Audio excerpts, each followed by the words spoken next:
뭐하냐? 아, 오셨어요? 앉으세요. 아니, 사진을 찍고 있었어요. 아, 안녕하세요.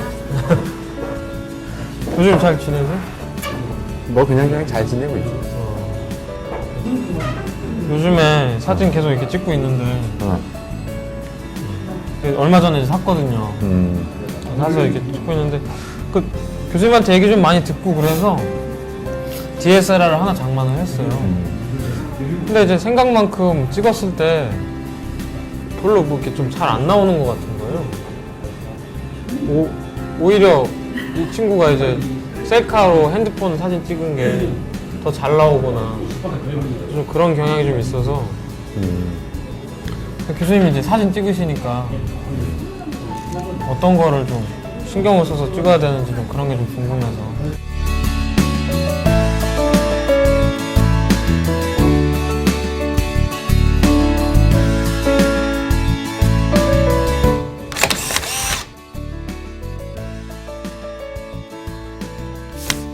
자기답지 않은 거야. 아, 천선이 같지 않은 거.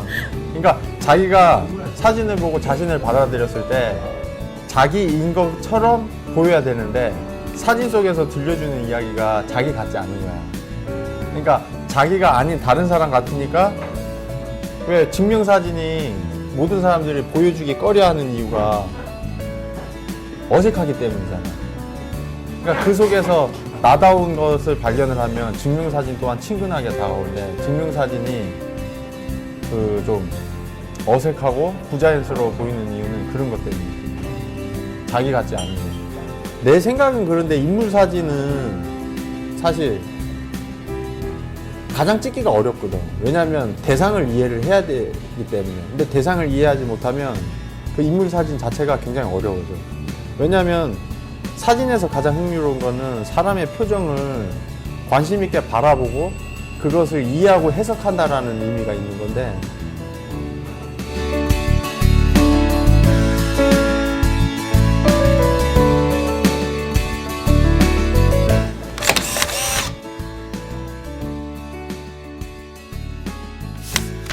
대부분의 사람들이 사진을 찍을 때 웃으세요 하나 둘 셋 하잖아. 근데 억지 웃음과 강요는 그 사람을 더 부자연스럽게 고정시켜버리거든. 그러니까 차라리 그 사람에게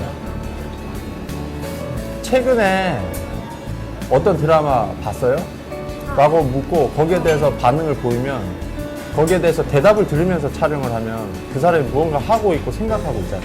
그런 것들이 자연히 사진 속에 배어나는데 그냥 무턱대고 카메라를 들여대면 대부분의 사람들은 카메라 자체가 두려운 존재고 두려운 도구일 수가 있어.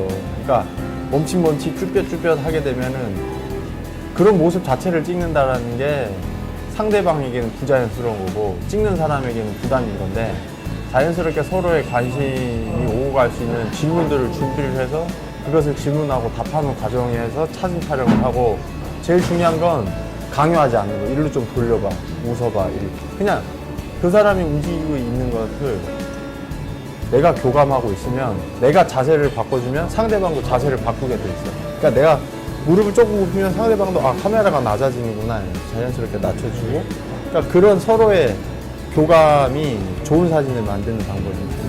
그거는 내가 움직임을 이 사람이 어떻게 반응을 하느냐 그리고 상대방이 자신이 좀 더 자연스러운 사진의 포즈를 취하느냐에 따라서 나 역시 움직여주는 거 이게 무언의 댄스라고 하는데 그런 것들 또한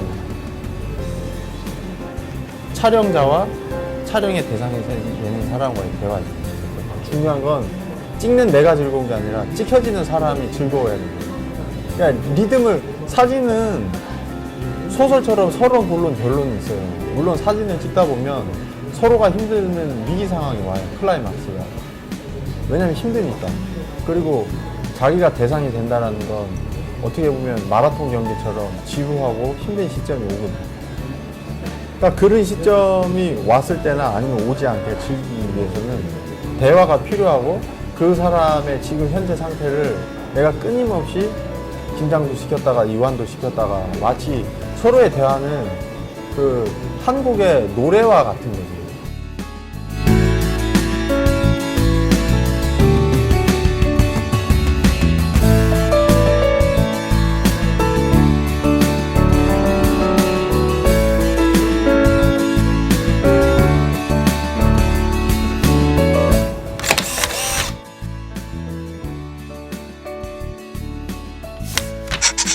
지금 화면에 주인공이 네. 동호학생의 친구인데 네. 친구의 집중이 안 되고 주변에 다른 산만한 것들이 많잖아. 이런 경우에는 가감하게 사이즈를 줄여야 돼. 아, 화면을 조금 더 인물에 치중되게 찍으란 말씀이신 거죠?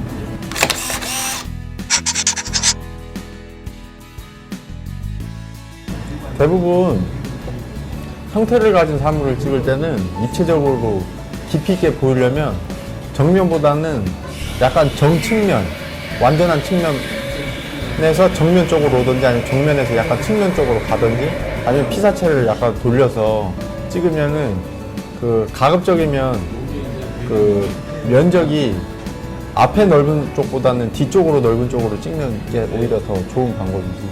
그러니까 지금 인물의 프로필이라고 하는 그 사이즈는 사실상 정면이 아니라 얼굴을 45도 정도 돌린 상태에서 이체감이랑 조명을 가장 잘 받거든요.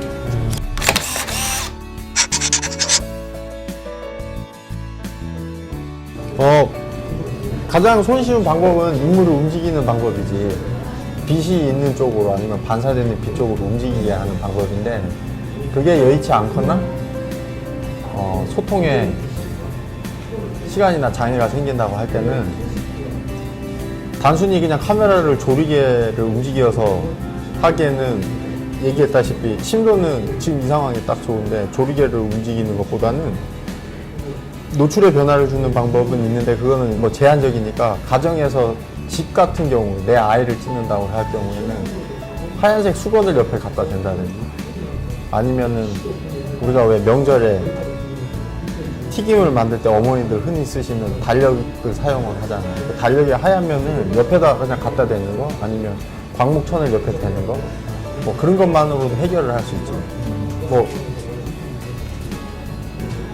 예를 들어서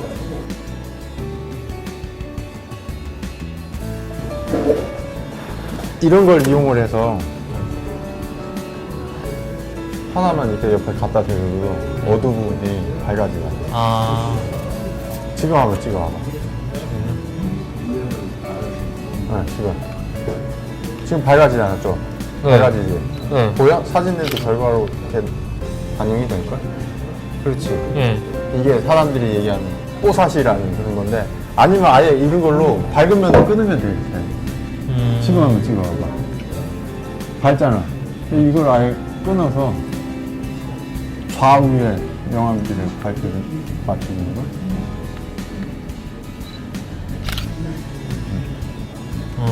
한 번만 다시 가볼게요. 네, 그래서 네. 이게 지금 아무것도 없는 게 지금 이 상태고, 그 다음에 이쪽으로 그러면은 반사를 보면은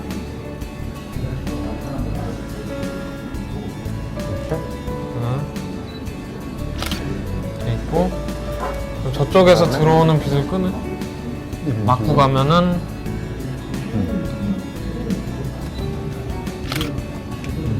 더 끊어봐? 더 끊으면 이렇게 끊어. 자, 그러면은 지금 찍은 게 이렇게 해서 나왔어요. 이게 지금 아무것도 없는 상태에서 찍은 거거든요.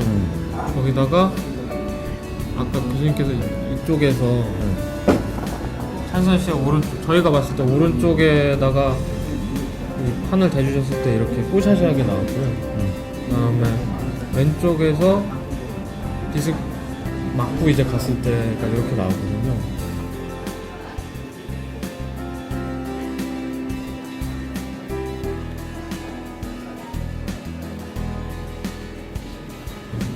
사실 이 사진은 훌륭하지만 이 그림자만 제거를 하면 좀 더 완벽한 사진이 될 것 같아요. 제 생각에. 찬선아 내가 해줄게.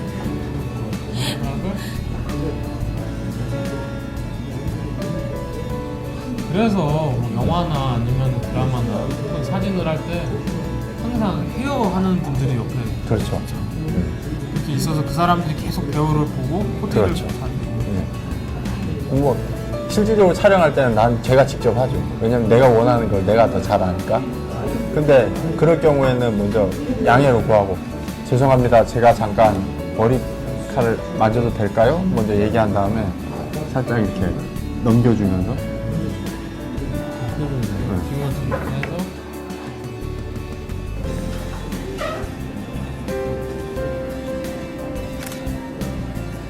이거랑 그 다음에 이거랑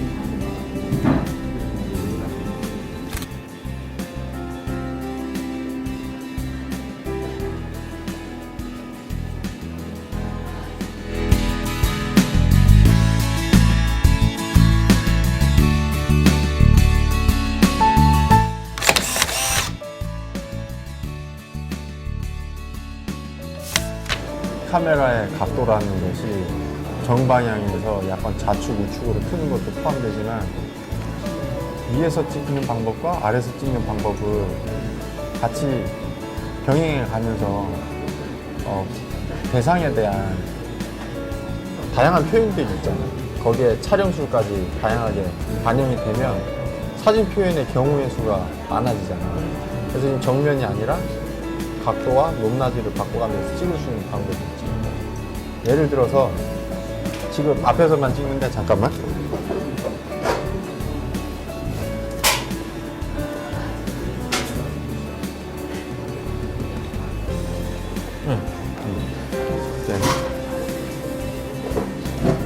지금 정면에서 사진을 찍을 때 좌우로밖에 움직이는 방법이 없잖아요. 근데 오히려 대상을 움직였을 경우에는 그 표현에 대한 어떤 다양한 방법들이 제한적이고 수동적일 수밖에 없는데 촬영 대상자가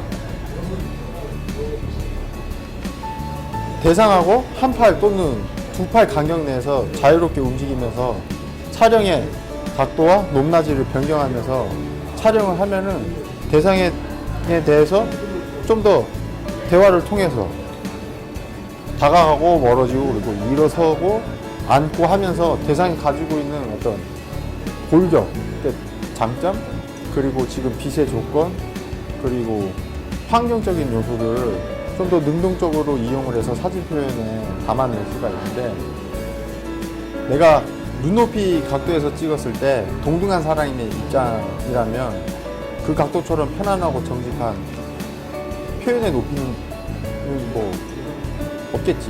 근데 예를 들어서 뭐 인생의 굴곡을 여러 번 겪은 사회운동가라든지 이 사진을 바라보는 사람들에게 존경의 대상이 될 만한 사람을 아이 레벨로 찍는 것보다는 약간 위에서 그 사람의 외로 그리고 사건 사고들을 겪으면서 그 사람의 역사 인물의 어떤 표정에 담아낼 수 있는 것, 그리고 아래에서 바라봄으로 해서 좀 더 보는 사람들로 하여금 존경심을 불러일으킨다든지 이런 다양한 어떤 사진적인 화법이 있는데 눈높이에서 정면으로 찍는다라는 거는 그 사진 대상이 가지고 있는 다양한 특징과 장점들을 가둬둘 수도 있거든.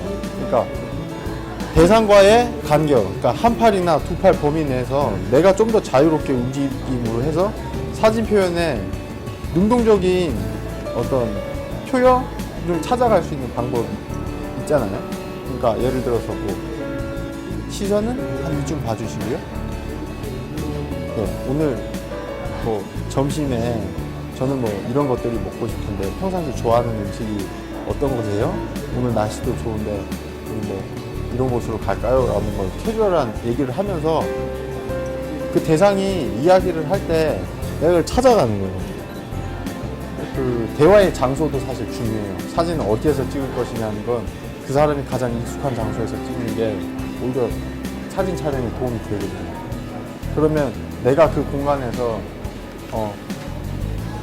사진의 대상이 되는 주인공이 패스퍼밭 어떤 행동들, 생각들 그런 것을 찾아가면서 찍을 수 있는 방법도 있고, 그러면 촬영을 하는 사람이 이번 프로젝트에 대해서 어떤 태도로 접근하느냐가 좀 더 중요하죠.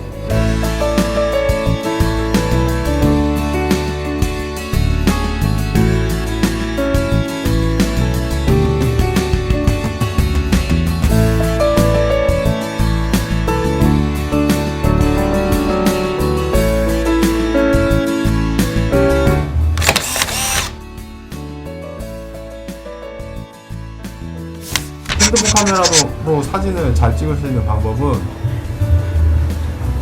절대 어두운 상황보다는 가급적이면 밝은 상황에서 사진을 찍는 게 더 잘 나와요. 그리고 항상 사진의 배경이라든지 인물 쪽으로 햇빛이나 재밌는 빛이 이렇게 와 닿을 때 찍으면 사진이 잘 나오는데, 하나 금해야 될 것은 너무 가까이서 찍으면 안 돼요. 그러면 핸드폰 카메라는 그 좌우로 넓게 찍히는 와이드 렌즈의 특수한 왜곡이 있기 때문에 가급적이면 자기 팔 정도 거리에서, 자 여기 이 빛들이 있잖아요. 그러니까 가까이서 찍는 것보다는, 가까이서 찍으면 사람이 왜곡되니까 멀리서 빛을 이렇게 그러면은 그림자가 밝은 부분이랑 다 같이 나오게 되겠죠. 그리고 기능을 다양하게 설정하면서 밝게도 찍고 어둡게도, 또 그다음 그 DSLR 카메라는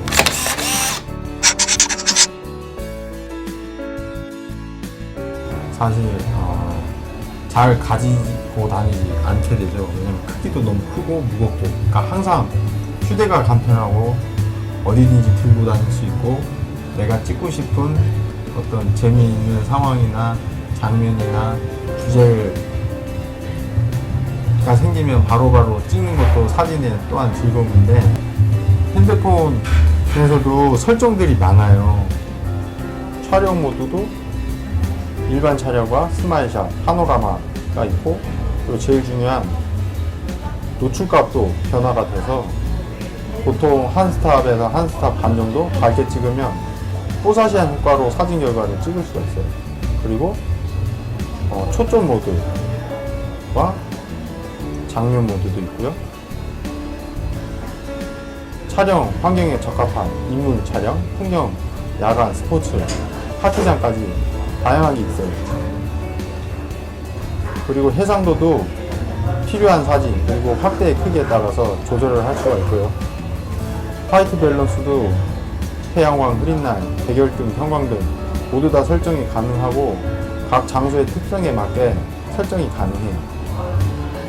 사진에 필터 효과도 좋은 기능을 해요. 그래서 지금 있는 장소에 어떠한 설정을 하던 좀 가시적으로 특별한 효과를 낼 수 있는 방법도 있고요.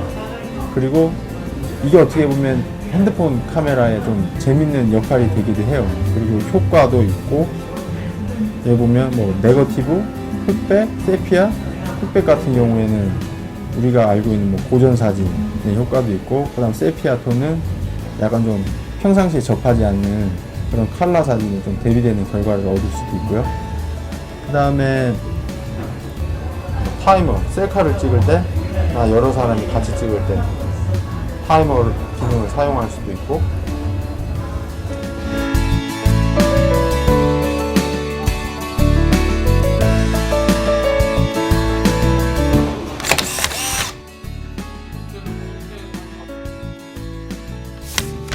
인물 사진 같은 경우에는 눈의 포커스가 명확히 맞아야 돼요. 왜냐면 사람은 눈을 보고 그 사람의 감정을 읽을 수 있거든요.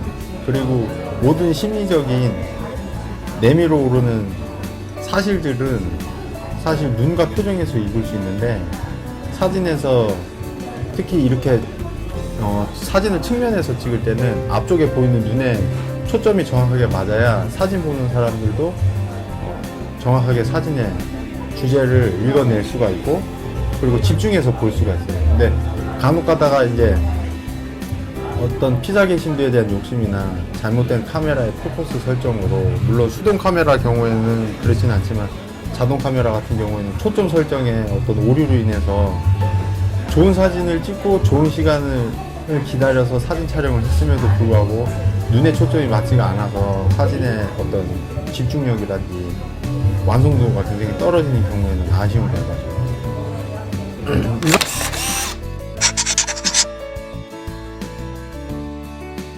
일반적으로 그 인물을 찍을 때는 밝음, 어두운 이 순서가 가장 집중력이 있어요. 그래서 색깔에 대한 배합이라든지 아니면 밝기에 대한 순서를 빛을 찾는다라는 건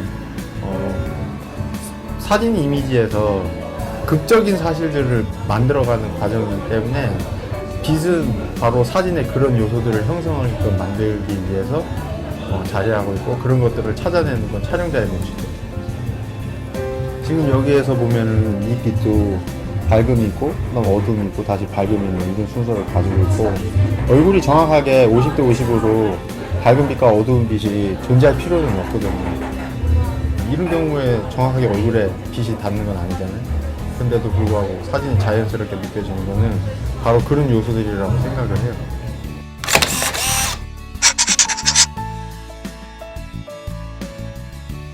각도나 카메라의 높낮이를 조절하는 것은 대상의 어떤 장점과 특징, 그리고 이 사진 주제의 여러 요소들을 찾아가는 과정 중에서의 하나의 사진 촬영자로서의 그 찾아가는 과정이기도 하지만, 사실 사진 주제와 대상을 부각시키기 위해서 배경의 산만함을 좀 산발적인 요소들을 차분하게 정리하는 역할이 있기도 해요. 주변에 있는 배경의 어떤 요소들을 산만하지 않게 정리정돈하는 의미에서 시사계심도의 아웃도 있고, 아웃 오브 포커스도 그런 역할을 하는 것이고, 각도나 카메라의 높낮이를 설정한 이유도 그런 이유가 있는 거예요.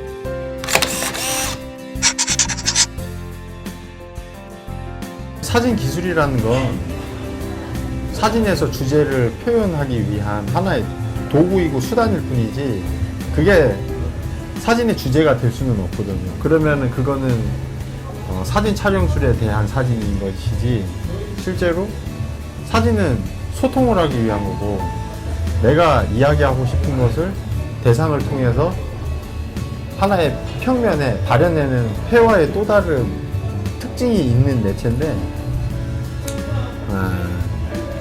우리가 그 기술에 너무 집착한 나머지 사진의 본질적인 의미에 대해서 잊게 돼서는 안 되죠.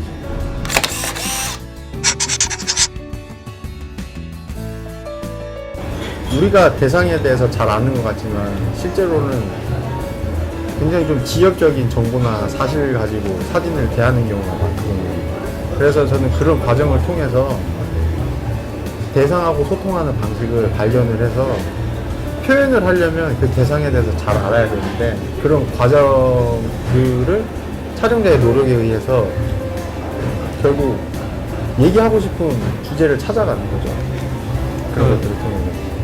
촬영하는 그 인물과 대화를 할 거리를 찾아가고, 그 사람이 더 돋보이게 나올 수 있는 거리를 찾아가고, 그 사람 다운 거. 그 사람 진실된 순간. 그러니까 그 사람이 진실적으로 진실된 표정을 지을 수 있는 순간을 만드는 거예요. 그러니까 촬영자도 대상에 좀 더 가깝게, 그 사진의 대상이 되는 그 인물도 촬영자가 카메라를 들고 있다는 사실을 인식하지 않는 순간까지 가기 위해서 그 과정이 필요한 거예요. 결국 서로가 알아요. 서로가 알 수밖에 없어. 그러니까 나도 이 정도면 충분하다라는 걸 촬영자도 읽을 수가 있고, 그 사진에 찍히는 인물들도 지금쯤이면 내가 가장 사실적인 내 모습을 담을 수 있을 겁니다 라는 표현을 촬영자는 알 수 있어요. 이게 어떻게 보면 인물 사진을 찍는 매력이죠. 다시 한번